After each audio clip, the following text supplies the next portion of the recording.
Hey all, here are OS Reviews. You're watching our hands-on review of the Wonbo Q90. This is a kid's smartwatch, as you can maybe guess by the colorful packaging here.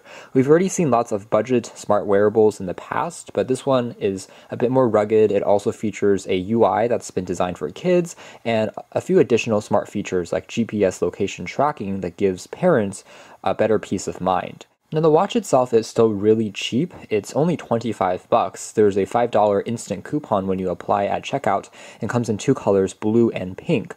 There's also a built-in flashlight. You can call people on the watch, so kids can call their parents, they can call the emergencies, and it uses a micro SIM card. Now, one of the downsides of these watches, however, is it only supports 2G networks, which is why in the US it's only compatible with T-Mobile because AT&T no longer offers 2G compatible prepaid SIM cards. The smartwatch also does have a basic built-in camera, so for $25, it actually is maybe even a better value in terms of the hardware than many of the regular smartwatches with the camera and with built-in GPS. So again, good hardware value on paper. We've got a quick user manual in the box, in addition to a micro USB cable that's used for charging. The arm here is a little bit longer than usual, so make sure you don't lose this particular micro USB cable. And just for the sake of reference, we also have the pink version on the left, so you can see that is the color difference with the blue. The band itself really still has a black accent, it's just the plastic polycarbonate has a different color on the sides. The straps themselves are not user removable. You can see they're missing that little pin at the bottom, so they aren't as easy to swap out, not that you would really need to on a child's watch. The back here doesn't feature a optical heart rate sensor, so those health features are removed in lieu of security for the kid, which is just location tracking really. And there's also an IMEI number, since again it really is a cell phone watch because you can make phone calls with a micro SIM card. So on the side here it says Kids Watch on the plastic bezel, and there's also what looks like a loudspeaker and microphone on the very bottom here. So here's the main menu of the watch. We just set the time, we can see it's very animated, it looks like Winnie the Pooh.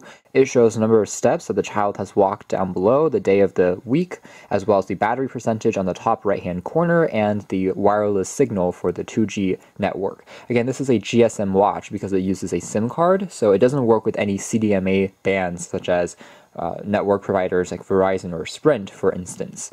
Now, the battery life, it charges up in around 40 minutes, and afterwards the battery will last for about 3 days before it needs to be recharged, because again, it has the cellular network and the GPS all turned on, which of course consumes battery. So a little bit better than say an Apple Watch, but also not the longest battery life in the world. Technically, it is using a MediaTek processor, and it has 128 megabytes of RAM. Now, it does not have a micro SD card, so there is no way to expand the memory. I point that out because there's only storage here to save one photo that you take using the camera at a time, and that seems a little comical at first, but the reason is because it will automatically push the photos that you've taken over to the parent's phone, so the parent can monitor everything the child is seeing and taking an image of, but the watch itself only stores one photo with the built-in memory.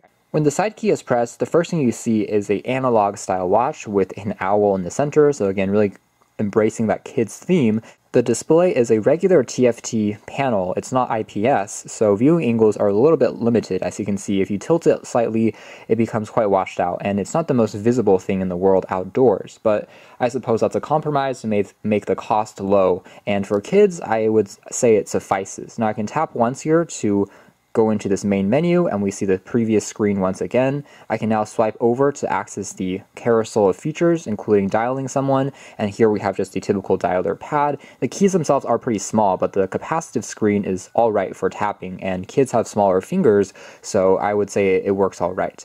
Now, I can also swipe over to access the preset phone book. This almost looks like SpongeBob's face on top of the phone book, which is a little strange. And the next tab over we have the camera, and the camera again, it really is functional. You can see it's mounted on the side, just like on other smartwatches. So exiting again, we also have quick learning. Again, embracing that kids theme, there is one built-in game, which is arithmetic. It gives you quick questions on mathematics, which you have to answer before the timer goes down. So 2 plus 1 is 3 is correct.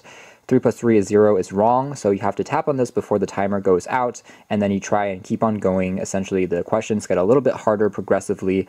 That's basically the one built-in game. It works, I suppose, if you're in a pinch, but there's no additional kind of games that you can access on here. It's just one quick learning game. Over here, we can access WeChat. That's a little strange because it's more popular in Asia, but essentially, if you have 2G network or if you're connected using Bluetooth, it can sync up some limited notifications from social media to display here. We also have access to the flashlight, which is in a separate tab. It's simply using LED, and from here we can just tap to turn it on, and then you can see the light here on the side has started to flash. It actually is very effective and one of the nicer features in my opinion. I think even regular smartwatches, which are rugged and outdoors, should try to incorporate a flashlight because it really is handy if you're outdoors and camping, or if you're trying to find your keys in the dark. I think it's a nice little extra. But I can turn it off again, and it works. Let's swipe out. And on the side, we also have device info that includes firmware information. You can download the application by scanning this QR code in case you don't want to scan the one from the instructions. The target here is probably going to be elementary school or kindergarten kids, I suppose, because again, technology really is advancing super quickly, and kids these days are already quite proficient at technology, in my opinion. So for older children, getting a regular smartphone would probably be a better idea. Turning over to the companion app on the parent's phone, it's called SE Tracker 2, and when you first log in, you have to create an account, and afterwards you can start pairing it. So that's the QR code printed on the back that we also saw in the settings, and it's also printed down below if you want to enter it manually. So you can add a basic name for it, and you can select the relationship status, like you're the father, the mother. So we've binded successfully, and now we can see the interface. It says click here for interactive menu. It seems like a guide. Click here for personal preference. You can see the map here hasn't updated yet. It still shows us as being in China, or Shenzhen, and here we can tap to show all the devices on the map. So if you have multiple watches, maybe if you have several kids, you can monitor them all, switch between different apps. So now we are done, and we again have the map here in the center. Once again, it hasn't updated itself, since I think GPS hasn't gotten a lock yet since we're indoors, but you can see that we are using essentially Google Maps to see the location. Now the app is a little messy. I'm not sure if it's fully finished. There's definitely some things they can revise. The top here has a banner that shows happy childhood, winter snow, some fun little animations, but then on the side it also says remove advertising service, which is weird because it doesn't look like there are any ads right now, and it really shouldn't have any ads for a companion app on a smartwatch. But you can also set an alarm clock, and this will be pushed over to the watch, so you can manage maybe to have it ring at 8 or 9 in the morning for your child to wake up. So you can set the alarm clock from the side panel and also allow certain types of push messages to pass through.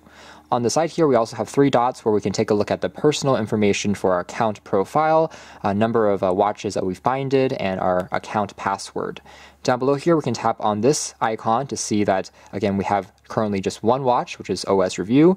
On the bottom, there is something called chat. So that's essentially a quick way for the parent to start communicating with the child that's wearing the watch. Because again, the watch itself does have cellular connectivity. So if you have a SIM card inserted, you can now use your phone to start writing out a message such as, hello, where are you? I'm picking you up after school, and it will pop over to the watch very quickly, and the child can also respond to you. So that's a quick way of communicating.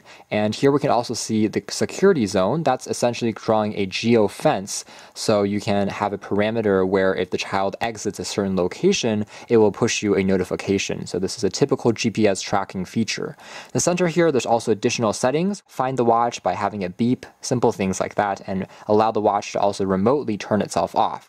And then finally, we just have history. So that just shows us where the watch was last seen on the map, which you can then locate, as well as the date stamp on the very top there. So as far as the GPS tracking and the accuracy, I would say it works all right as long as you are outdoors. Indoors, it does struggle a little bit more, but as long as you're in an open area, it should find where you are fairly quickly, just like on any other sports GPS-enabled watch, that is. All of the calling and messaging features, you do need to have access to the SIM card. If not, it still is able to track some basic location. It still is able to act as a torch, and you still have access to a pedometer and a few limited features on board, but again, it doesn't make quite as much sense. For only $25, I think they did a pretty decent job with building in as many features as they could with the cost constraints in mind. I think making it affordable also is really nice because you don't have to worry if the watch does break or get stolen or damaged, because you can simply replace it very quickly.